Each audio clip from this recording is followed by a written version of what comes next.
Are we scared senseless because the bad news is relentless? Psychologists have confirmed that, yeah, the pandemic, the economy, the war in Ukraine, the McRib not being available all year have definitely messed with our heads. The American Psychological Association, or APA, has published a wide-ranging annual Stress in America survey, which was a real pain in the ass to fill out, by the way. But they found out that 87% of Americans feel like there's been a constant stream of crises during the past 2 years. Thanks, Joe Biden, or Obama Biden, Michelle. And more than 75% feel overwhelmed by it. The remaining 27% were too freaked out to finish the survey. That means almost everyone you pass by on the street could be on the verge of a meltdown and punching you in the face at any moment, especially if her initials are Dana Perino. And it's true, people are losing their minds. If by people you mean idiots, like New York Times columnist Paul Krugman, who predicts violence towards mask wearers after the mask mandate was dropped. If only there was someone to pull us out of this. What should we do about this, Mr. President? Hey, come on, man. Look, I understand people are stressed out. I understand it. But I told you what it was about. There's 2 reasons for it, all right? Vladimir COVID, Putin 19. Both those guys. And look, old Joe, I know how to deal with this thing, all right? I know what it feels like when you have to put food in your gas tank, all right? So you got to listen to people, though. You got to do what you're told. If people would do what they're told, then we wouldn't have to take off our shoes when we went into the bus station, on the airport, on the thing there. You know, the president makes an interesting point, Tyrus. A lot of stress is driven by people meddling in other people's lives. We used to have a community, and now it's like a reverse community. Instead of people helping you, like your neighbors, or that you could borrow lawn tools, now it's like other people you don't know telling you how to lead your life. Well, there's real problems, and then there's first world problems. And first world problems seem to be where it's anything, like, oh, I'm worried about how many pieces of paper go into your books each year, Greg. Yes. How many trees are you murdering, you murderous bastard? And, and I can't sleep at night thinking about it. That's not a real problem. Yeah. It sounds good. It's virtue signaling. Real problems is like, how am I going to pay my bills this week? Yeah. Real problems is my kid ran away from school, or I'm dealing with family drug addiction. Those are real problems that Americans deal with and still find ways to make their lives work and go. Right. They're not doing the survey. It's the ones in the safe spaces who are like so upset because somebody said the F word on TV and they need to go down. Or I know you said something in 1981. We got to find it. And that's what's taking the place of what problems are, like these fake problems, because the virtue signaling is the new thing to do and be on TV because you get a lot of attention for it, and you have severe PTSD. Severe, Greg. Yeah, I do. Severe. Kat, what I've noticed is that I do believe the masked is a new identity.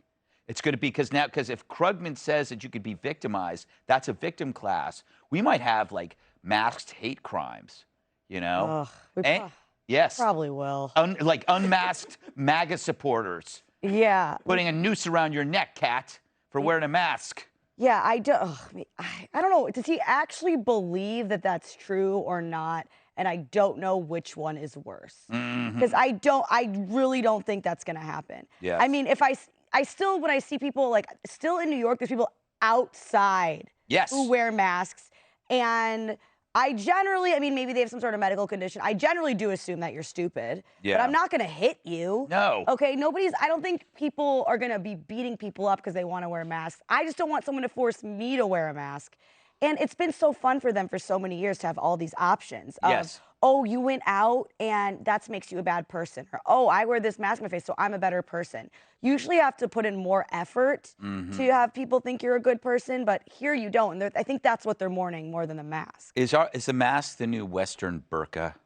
Wow. Wow, thank you, huh? These are big ideas from you. I know. You know what? I'm pretty impressed. I think that when you decide that your personal liberty and other people's personal liberty are important, your life gets so much better. You don't have to worry about what other people are doing.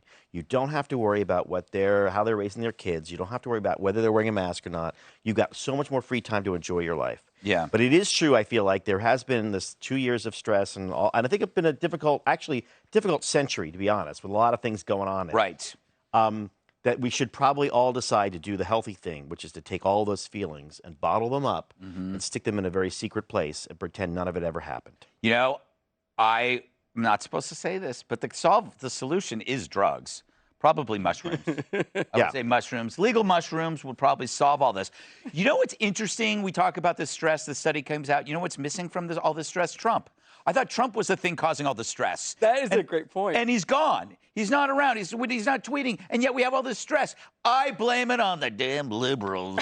That's going to be the title of my new book, Those Damn Liberals. And I'm going to be like this. Well, they got addicted to the stress and they had to replace that. Exactly. And it's, I wonder if all this stress is coming from also, we gave busybodies the rule of the land for the last 2 years. And suddenly it's like they're stressed out that they can't make you wear the mask on the airplane. And they're stressed out that you're standing too close to them and they can't control you anymore. Yes. These poor things. I find it, I really do think there's something wrong with maskers, but I've come to peace with it. I find it entertaining now. When I encounter one on the street, I'm like, look, a masker. Imagine what they believe. This is hilarious. Yes. The thing, but it is going to, it's not like we're creating the identity for them. They're embracing the identity. It is going to be part of the liberal component that makes up the mosaic of liberal life, whether you're pro-choice, gun control, mask. Right, because they could just wear the mask rather than what so many of them are doing is wearing the mask, and now the pictures are back on Twitter. Yeah. I'm still wearing my mask on the plane. Fine. That's a Go great. ahead. This is a great benefit for us. Yeah. Wear the mask. Wear the mask. That's the easiest possible solution. Yes. Don't pass any laws. I just don't care enough about people to give a damn whether they have a hat on, a mask on. I mean, just wear shirt and shoes, please. I mean, that's I don't And care. pants. And pants. Yeah, pants. I'm tall, so I don't look low. You need to specify with this one. And pants, thank you, Greg. Rob. And pants. That is Thank you. true. Thank you. Hey, Sean Hannity here. Hey, click here to subscribe to Fox News YouTube page and catch our hottest interviews and most compelling analysis. You will not get it anywhere else.